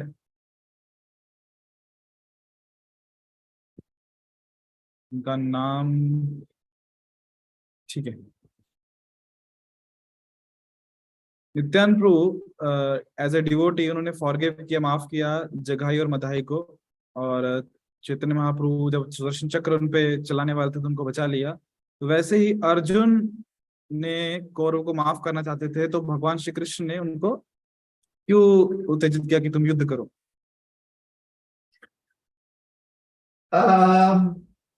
सबसे पहली बात, अगर आप ये सिद्ध कर दें कि अर्जुन उनको माफ करना चाहते थे, तो फिर तुलना करना सही है। अर्जुन माफी की बात नहीं कह रहे थे, वो कह रहे थे कि वो अगर युद्ध कर रहे हैं तो करने दीजिए, हम युद्ध नहीं करेंगे। तो यहाँ पर माफी की बात नहीं है। दूसरी बात, नित्यानंद प्रभु ने चैतन्य महाप्रभु से याचना की थी कि आप इन्हें माफ कर दें। तो माफ करने वाले चैतन्य महाप्रभु हैं, ना कि नित्यानंद प्रभु। नित्यानंद प्रभु गुरुवर हैं तो साक्षात बलराम जी कृष्ण से अभिन्न है, चैतन्य महाप्रभु से अभिन्न है, लेकिन यहाँ पर वो एक गुरु का जो है रोल, एक गुरु की उपाधि जो है उन्होंने स्वीकारी हुई है। गुरु जो है, जिन्होंने भी उनका आश्रय लिया हुआ है, उनके लिए उनके क्षमा की याचना कर सकते हैं भगवान से। नित्यानंद प्रभु ने वही किया, क्षमा याचना की। तो क्षमा करने वाले श्री चैतन्य महाप्रभु हैं। और ऐसे ही उदाहरण हम महाभारत में भी श्री अर्जुन और कृष्ण के संबंध में देख सकते हैं। ऐसा ही प्रसंग है, एक अन्य प्रसंग है जिसकी तुलना नहीं कर सकते, लेकिन जहां पर अर्जुन जी के कहने पर भगवान कृष्ण ने क्षमा कर दिया। वो है खांडव वन को जब वहां पर आग लग गई थी, तो मैं दानव जो है उसने देखा कि अगर बचना है मुझे तो फिर कोई युक्ति करनी पड़ेगी। तो वहां पर कृष्ण भी थे और अर्जुन भी थे, लेकिन मैं दानव कृष्ण का आश्रय नहीं लिए, वो जाकर अर्जुन का आश्रय ले लिया। अर्जुन जी ने उन्हें आश्रय दे दिया। अब कृष्ण ने आकर कहा कि इस मैदानों को दंड देना है। तो अर्जुन ने कहा प्रभु हमने तो उसे आश्रय दे दिया, उसे क्षमा कर दे आप। तो भगवान ने कहा ठीक है क्षमा कर देते हैं, किंतु कुछ ना कुछ तो इसे तपस्या करनी पड़ेगी। तो वो एक युधिष्ठिर महाराज के लिए सुंदर महल बनवाया। तो फिर उसने महदानव ने वह प्रायश्चित तपश्चर्या की। तो जहां पर याचना की गई है भगवान से कि किसी को क्षमा कर दें, तो भगवान योग्य अयोग्य का भेदभाव करते हुए, समझते हुए भगवान ने क्षमा किया हुआ है। तो कृष्ण भगवान ने भी अर्जुन के कहने पर मैदानों को क्षमा कर दिया, और चैतन्य महाप्रभु ने नित्यानंद प्रभु की याचना को स्वीकारते हुए जगाई और मधाई को क्षमा कर दिया। अर्जुन, युधिष्ठिर महाराज और पांडवों का पक्ष ना लेते हुए, लेकिन जन कल्याण का पक्ष लेते हुए पांडवों के पक्ष से शांति दूत बनकर भगवान दुर्योधन के पास गए थे, कौरवों के पास गए थे, लेकिन उन्होंने शांति प्रस्ताव ठुकरा दिया। तो अब कोई मार्ग बचा ही नहीं सिवाय युद्ध में उन्हें दंड देने का। मार्ग बचा ही नहीं। अगर आप राजनीति जानते हैं, लोक नीति जानते हैं, तो आप इस बात को समझ जाएंगे। तो भावुकता अच्छी बात है, लेकिन नीति भी आवश्यक है। जैसे उदाहरण के लिए आपको बहुत सरल उदाहरण देते हैं कि नहीं भाई हम तो खून देख नहीं सकते, किसी का भी खून देख नहीं सकते, रक्त देख नहीं सकते, हमें हमारा जी घबराने लगता है, हमारा शरीर कांपने लगता है। तो फिर आप कभी भी सर्जन बन नहीं पाओगे, और सर्जन की बहुत आवश्यकता होती है, सर्जरी की बहुत आवश्यकता होती है संसार में, हम जानते हैं। तो जो व्यक्ति थोड़ा सा अपने ऊपर, अपने मन पर थोड़ा सा काबू कर ले, मन को थोड़ा सा स्थिर करते हुए सर्जन बन जाए, वो जन कल्याण में बहुत योगदान देता है ना। तो अगर कोई किसी के हित में, अगर कोई उसके ऊपर सर्जरी कर रहा है, अर्थात उसके शरीर को काट रहा है, उसके हित में काट कर फिर से उसे नया जीवन प्रदान कर रहा है, तो वहां पर नीति की बात आती है कि वो नीतिवान व्यक्ति है, वो धर्मज्ञ व्यक्ति है। भावुक व्यक्ति जो है शायद अपनी भावनावश क्योंकि वो हो गया, भावुकतावश जो है वो सर्जरी ना कर पाए, और उसका सर्जरी ना करना ये शायद लोक हित में ना, क्योंकि उससे लोक कल्याण हो नहीं रहा है, उससे नुकसान हो सकता है। ऐसा जरूरी नहीं कि हर किसी ने सर्जरी करना है, लेकिन कुछ ना कुछ लोगों को तो सर्जन बनना ही पड़ेगा। तो उसी प्रकार से भगवान अर्जुन से कह रहे हैं कि अर्जुन तुमको अब ये धर्म युद्ध है, शांति प्रस्ताव रखा गया था पहले, लेकिन ठुकरा दिया गया। तो जिन लोगों को शांति का मार्ग नहीं स्वीकार है, अब उनके ऊपर तो युद्ध का ही उनके साथ मार्ग बचा हुआ है। तो धर्म युद्ध में सर्जरी करना, निमित्त बनना बहुत आवश्यक है। तो ये दृष्टिकोण समझना बहुत आवश्यक है। तो जिन्होंने ये प्रश्न पूछा है, अगर आपने आपकी स्वयं की, शायद आपके मन में ये प्रश्न उठाया या किसी और ने प्रश्न उठाया, तो लोक नीति समझिए या उन्हें समझाइए। और विशेष करके हमने जो ये उदाहरण दिया है ना एक सर्जन का, आज के समय में बहुत अच्छे से बात समझ में आ जाएगी। ठीक है, तो भावनाओं के साथ साथ लोक हित में अगर नीति की आवश्यकता यह है कि धर्म युद्ध हो, नीति की आवश्यकता यह है कि सर्जरी हो, तो फिर वो करना आवश्यक है। और वही बात अर्जुन को समझाने के लिए भगवान ने नीति ज्ञान दिया, भगवत गीता का ज्ञान दिया। तो दोनों जो अपने प्रसंग दिए हैं उसमें तुलना की नहीं जा सकती, क्योंकि दोनों बिल्कुल विपरीत हैं। जिस आधार पर तुलना की जा रही है वो आधार योग्य नहीं है। क्षमा की बात कही जा रही है वो योग्य नहीं, क्योंकि सबसे पहली बात नित्यानंद प्रभु ने याचना की थी, चैतन्य महाप्रभु ने क्षमा किया।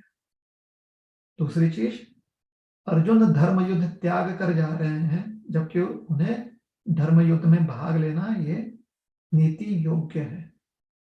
शांति प्रस्ताव ठुकरा दिया गया था, तो ये नीति योग्य है, इसलिए भावनाओं के साथ साथ नीतिवान होना आवश्यक था, इसलिए अर्जुन को वो ज्ञान दिया गया। दूसरी बात, अर्जुन ने याचना नहीं की थी कि उन्हें आप क्षमा कर दें। अर्जुन स्वयं ही जज, ज्यूरी और क्या बोलते हैं निर्णायक बन चुके थे कि हम चले जाएंगे तो युद्ध होगा ही नहीं, जैसे कि युद्ध नहीं होने वाला, ऐसे अर्जुन जी को लगा। हम चले जाएंगे, अगर होता भी है तो उसमें हम भागीदार नहीं होंगे, हमें ऐसे युद्ध में भाग नहीं लेना जिसमें हम अपने ही संबंधियों पर प्रहार करें। तो अर्जुन जी के मन की दुर्बलता है यह, जो कि नीति विरुद्ध है, ना कि उनकी दया यहाँ पर व्यक्त हो रही, दया व्यक्त नहीं हो रही, दुर्बलता, मन की दुर्बलता व्यक्त हो रही है। तो मन के दुर्बलता को दया भाव समझना ये भ्रम है, और ऐसे भ्रम से बचने के लिए नीति अर्थात क्या योग्य है क्या अयोग्य है, यह ज्ञान होना बहुत आवश्यक है। और यहाँ पर ऐसे नित्यज्ञ होने में भगवत गीता में जो भी उपदेश दिए गए हैं वो बहुत ही लाभदायी है।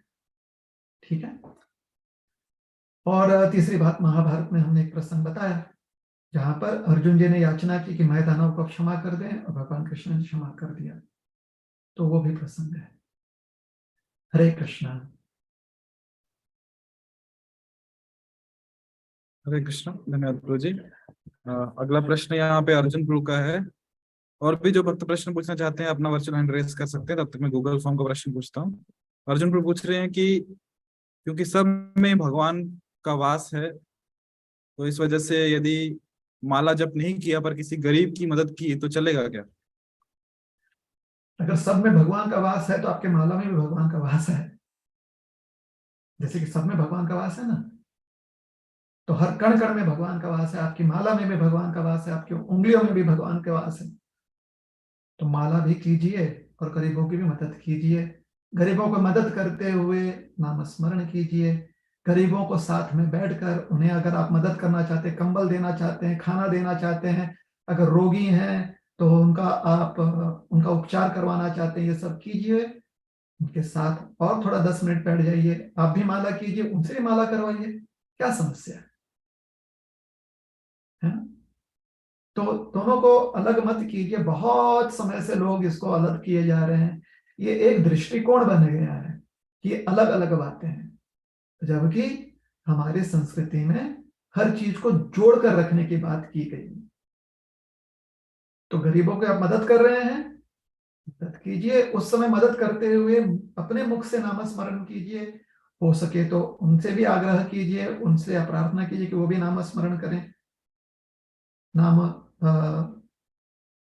उच्चारण करें, और फिर 10 मिनट बैठकर उनके साथ माला कर लीजिए। एक माला कर लीजिए आप उनके साथ, आपका भी नाम स्मरण हो जाएगा, उनकी भी मदद हो जाएगी, दोनों हो गया। और अगर आपके पास इसके अलावा समय है, जो कि सबके पास समय रहता है, तो सवेरे प्रातःकालीन उठिए, जब गरीब सोया हुआ होता है उस समय आप उठिए, प्रातःकाल ब्रह्म मुहूर्त में उठकर आप अच्छे से नाम स्मरण कर लीजिए। दिन भर जाकर गरीबों की मदद कीजिए, मदद करते हुए भी नाम स्मरण कीजिए। तो हमारी जो वैदिक संस्कृति है ना, इसमें सब कुछ जोड़ कर रखा जाता है। क्यों? क्योंकि भगवान के साथ सब चीज जुड़ा हुआ है, सब भगवान का ही अंश है। ठीक है, तो हमारे तो हाथ जोड़कर सबसे, विशेष करके इस दृष्टिकोण का रखने वाले सारे सत्पुरुषों से यही निवेदन है कि ब्रह्म मुहूर्त में उठकर, जब हर कोई सो रहा है, ज्यादा करके हर कोई सोया हुआ होता है, उस समय उठकर आप अपना नाम स्मरण कर लीजिए।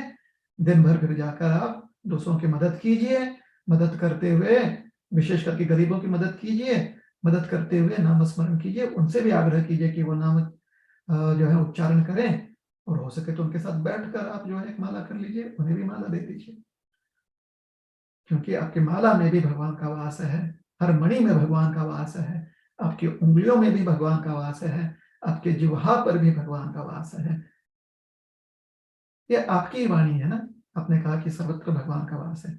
इससे सिर्फ गरीबों में भगवान का वास मत देखिए, सिर्फ अपने आप में भगवान का वास मत देखिए, माला में भी भगवान का वास देखिए, मणियों में भी भगवान का वास देखिए, जिह्वा में भी भगवान का वास देखिए, और नाम में भी भगवान का वास देखिए।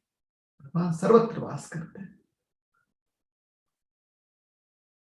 हरे कृष्ण। हरे कृष्ण। धन्यवाद गुरु जी। इसी से संबंधित अगला प्रश्न है कि जब नाम जब हम कर रहे हैं तो हरे कृष्ण कहना चाहिए या हरे कृष्णा कहना चाहिए, तो सही पद्धति क्या है नाम जप की? देखिए मंत्र है ना, तो मंत्र हरे कृष्ण कृष्ण कृष्ण हरे हरे, तो मंत्र है ये। नाम अगर आप हरे किशन भी करते हैं तो वो नाम है। नाम किसी व्यक्ति को संबोधित करता है, मंत्र जो है वो आपकी साधना होती है। तो मंत्र रूप में अगर आप साधना कर रहे हैं, नाम का मंत्र रूप में साधना कर रहे हैं, तो हरे कृष्ण कृष्ण कृष्ण हरे हरे, हरे राम राम राम हरे हरे, जितना शुद्ध उच्चारण करेंगे उतना ही मन पर संस्कार पड़ेगा। साधना अगर आप नाम रूप में कर रहे हो कि आप भगवान को संबोधित कर रहे हो, तो आप हरे कृष्ण कहें, भगवान को संबोधित कर रहे हो, हरे कृष्णा कहें, आप भगवान को ही संबोधित कर रहे हो, क्योंकि नाम रूप में आप संबोधन कर रहे हो। ठीक है, तो मन पर अगर संस्कार डालना चाहते हैं तो मंत्र प्रयोग जो है बहुत लाभदायी माना गया है, लाभदायी। ठीक है, क्योंकि अब फिर आपको ध्यान देना पड़ता है ना, तो जहां पर आप ध्यान दे रहे हो तो मन ध्यानग्रस्त हो रहा है। इतना कहने के बाद भी हम यही कहेंगे कि बहुत लोग हैं जो कृष्ण ना कहकर भगवान को किसी और नाम से कृष्ण कृष्णा कहकर भी पुकारे हुए हैं, और भगवान ने उनकी पुकार सुनी हुई। ठीक है, हरे कृष्ण। हरे कृष्ण। धन्यवाद गुरु जी। और भी जो भक्त प्रश्न पूछना चाहते हैं कृपया अपना हैंड रेस कर लीजिए, आपको अवसर दिया जाएगा प्रश्न पूछने का। यहाँ पे चैट सेक्शन में प्रश्न आया है, आकाश प्रू का, ये पूछ रहे हैं कि प्रभु जी किसी के ऊपर कर्ज यानी कि पैसे का कर्ज हो तो उस व्यक्ति भक्ति में मन कैसे लगाए? वो व्यक्ति कर्ज देने वाले उस व्यक्ति को चैन से बैठने नहीं देते, तो क्या करें? जिस व्यक्ति से हमने कर्ज लिया हुआ उसका पैसा तो आपके पास है ना, तो उसे तो अपना पैसा चाहिए। तो सिर्फ आपका ही समय जो है थोड़ा सा इन विषयों में नहीं अटका हुआ, उनका भी समय इन विषयों में अटका हुआ है। तो भगवान का नाम स्मरण कीजिए ब्रह्म मुहूर्त में, प्रातःकालीन, क्योंकि प्रातःकालीन शायद या तो जिन्होंने आपको कर्ज दिया हुआ है या तो सो रहे हैं, या फिर वो भी ब्रह्म मुहूर्त में नाम स्मरण कर रहे हैं। तो आप भी ब्रह्म मुहूर्त में नाम स्मरण कीजिए, और फिर दिन में आप व्यवहार कीजिए जिससे कि आप धन अर्जन कर सकें और जिससे आपने पैसा लिया हो उसका पैसा आप लौटाएं। ठीक है।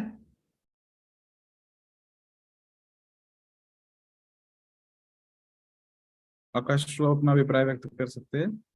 और भी जो भक्त प्रश्न पूछना चाहते हैं आप अपना हैंड रेज कर सकते हैं। यहाँ पे हरि प्रिया माता जी ने हैंड रेज किया। माता जी आप माइक ऑन करके प्रश्न पूछ सकते हैं।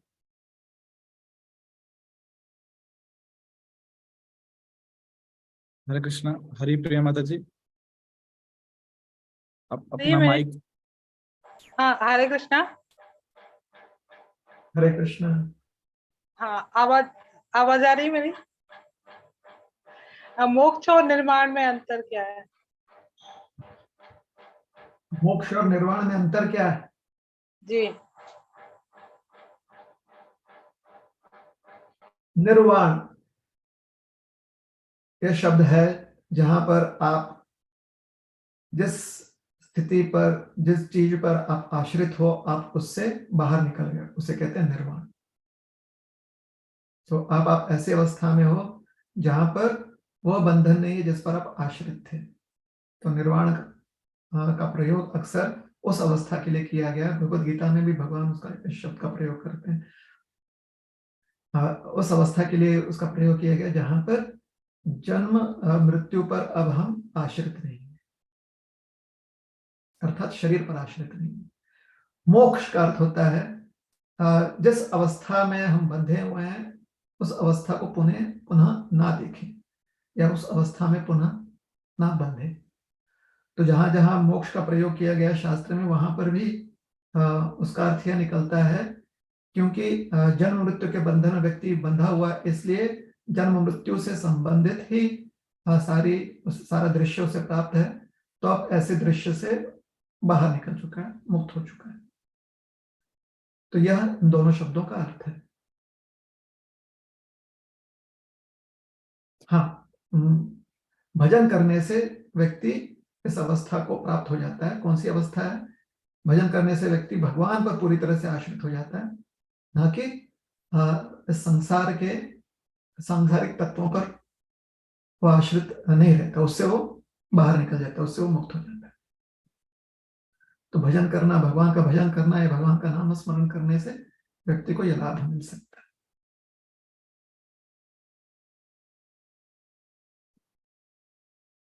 ठीक है। हरे कृष्ण। हरि प्रिया माता जी आप अपना अभिप्राय व्यक्त कर सकते हैं। जी, हरे कृष्ण प्रभु।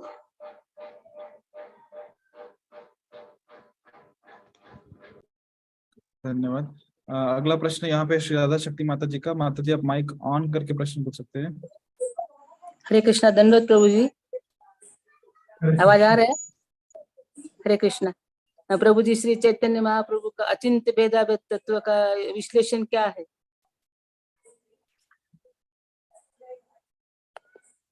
जो हमारे गोस्वामी है, षड गोस्वामी, विशेष करके जीव गोस्वामी और तत्पश्चात बलदेव विद्याभूषण जी, जो कि जिन्होंने भगवान गोविंद जी की प्रेरणा से ब्रह्म सूत्र पर टीका प्रस्तुत किया, जिसे गोविंद भाष्य कहते हैं।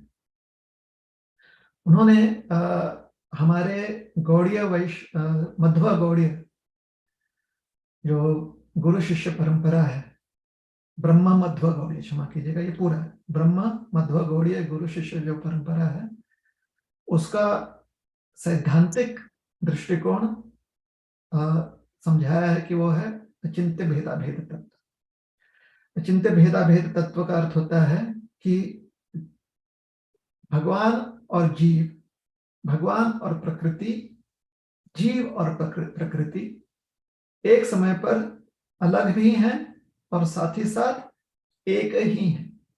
अर्थात भगवान, जीव और प्रकृति अलग हैं एक दूसरे से, और भगवान, जीव और प्रकृति एक ही हैं एक ही समय पर। और क्योंकि साधारण भौतिक दृष्टिकोण से यह समझना, तार्किक दृष्टिकोण से यह समझना कठिन हो जाता है, इसलिए इसे कहा गया नायक वासुदेव श्री कृष्ण भक्त।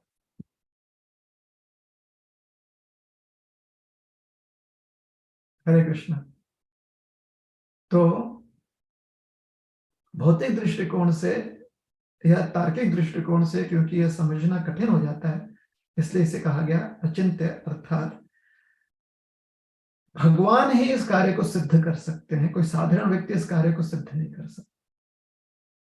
तो चैतन्य महाप्रभु के अनुयायी जो है, अपने परंपरा का जो मूल सिद्धांत है वो अचिंत्य भेदा भेद तत्व के रूप में स्वीकारते हैं कि एक समय पर हम सब भगवान से अलग हैं और साथ ही साथ एक ही हैं। हरे कृष्ण।